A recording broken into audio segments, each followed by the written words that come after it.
Hey, it's Mr. Berdis here. Had a lot of questions about the P747 1+ inflator deflator by Ryobi. I have done a video on basic operations, but I've had the questions have been about how to use the deflating option. So we're going to go over that real quick today. Using the deflating option, you're going to use the low pressure hose.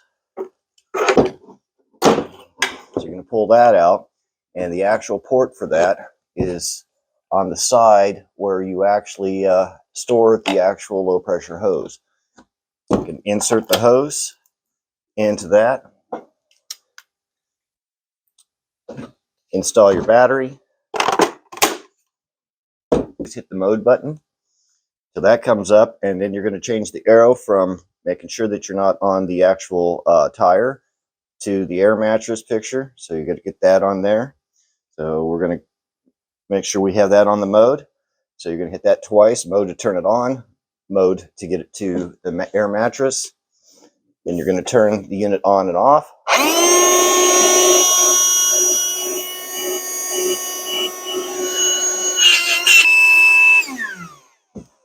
And it acts just like a vacuum and will vacuum out and collapse the air mattress or any of the pool toys or anything that you have.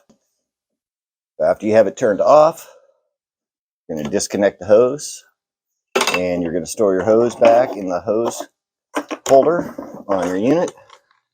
Disconnect your battery. There you have it. How to use the deflator on a P747. And remember, it's low pressure hose, so you're not going to be doing this with anything but low pressure items like floaty toys for pools, air mattresses, and things like that.